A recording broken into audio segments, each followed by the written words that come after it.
Public School. I am your science teacher. We are learning chapter 10, gravitation. Now, last time I told you regarding thrust and pressure. Thrust is what, as what I said, thrust is a perpendicular force acting on an object, and pressure is what is called force upon area, that is called thrust upon area.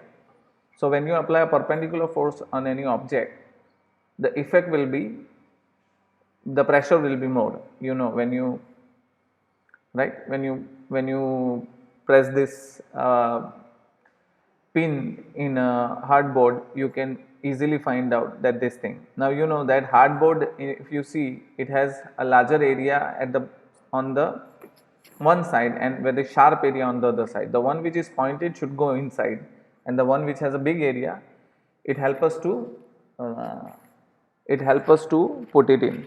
Okay, so basically we will not get hurted. Then I gave you an example of a bag, school bag, right? Why the strap of your school bag is broader and it has sponge on it? Just to reduce the pressure. Okay, just to reduce the pressure. Now we are going to see is pressure on fluids. Pressure on fluids, you know, when you put anything inside water, right, when you put anything inside this water, okay, that object will either float, right, or either get sink.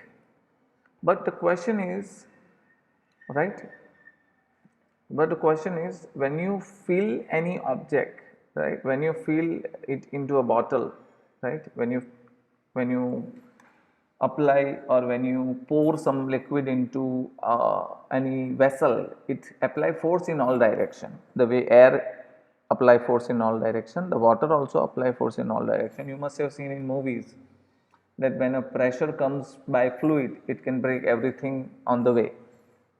Okay, so water apply pressure in all direction on a vessel, so that is, we call it a pressure in a liquid. But we are now talking is a buoyancy or buoyant force.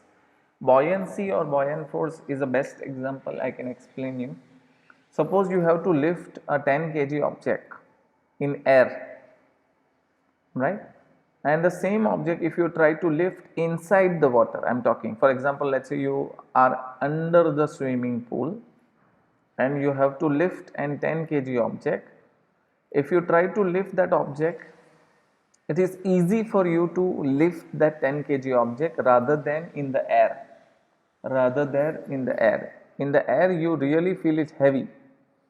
Another example I can tell you, when you draw a water from a well, well means kuo, right? You know, when you put a bucket inside that water, the bucket is heavy, but it's not that heavy until it is inside the water. The moment it come out completely out of water, again I repeat, the moment it comes out completely out of water, what happen is it will become very heavy. And the question is why? So there must be some force that is helping, that object. And we are looking for that force, right? You know, so that force is called buoyant force. Okay. So basically, what is buoyant force? The force which is acting in the upward direction.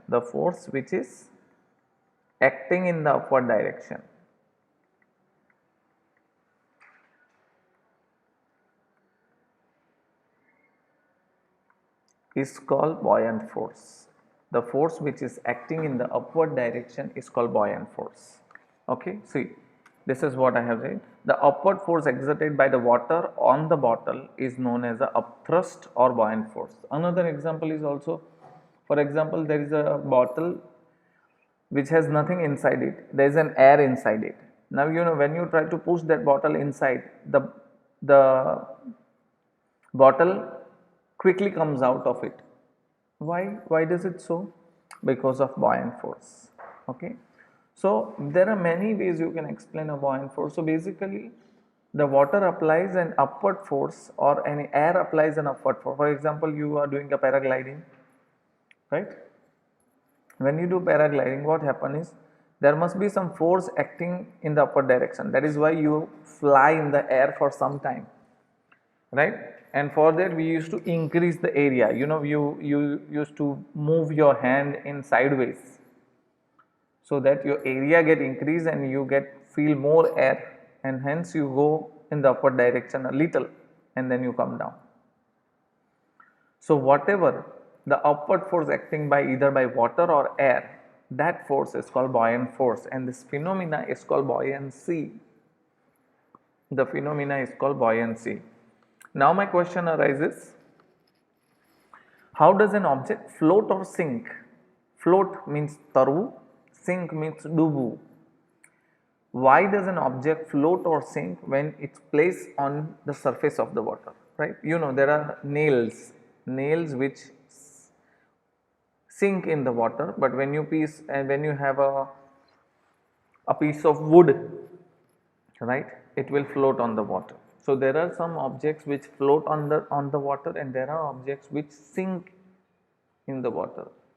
Okay, and why does it so, and why is this, right? The question is why, right? The force due to, so the reason is what? The force due to gravitational. So it has very simple and a clear logic, right? Density.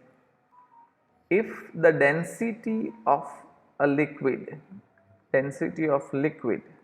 liquid, let's say we take water right now, let's say we take water. So let's say this is a bucket full of water, okay. If the density of liquid is less than the density of object, means the object density is more, right, then it will sink, but of the object density is less, the density of object is less than the density of liquid, right, then it will float, So what will float and sink? If the object density is more than liquid, then it will sink, and if the object density is less than liquid, then it will float. It's simple and clear logic, right? So see, the density of an iron nail is more than that of a density of water. This means that the upthrust force on the nail is less than that of a weight, hence it sink. Similarly, if the object density is less, right, then the upthrust force will be more, hence it will float. So basically it all depend on buoyant force also, but for that you need to know the density. Now you know what is the density. We learn in chemistry that if the particles are near to each other, it has more density, and if the particles are far from each other, it has less density. I give you a very simple example of water and a castor oil, divel. Pani and divel, water and castor oil. If you take water and castor oil, which is more thicker? Definitely the castor oil. So this density will be more. The particles are near, and here the density will be less. Understood the difference between density? So I hope you got what I tried to explain you. Two topics today. One is the pressure on fluids, and the second is buoyancy, and why does an object float or sink any object. Okay. So next time we just have two topics left, and then we will complete the chapter. Fine. Thank you so much. That's it for today.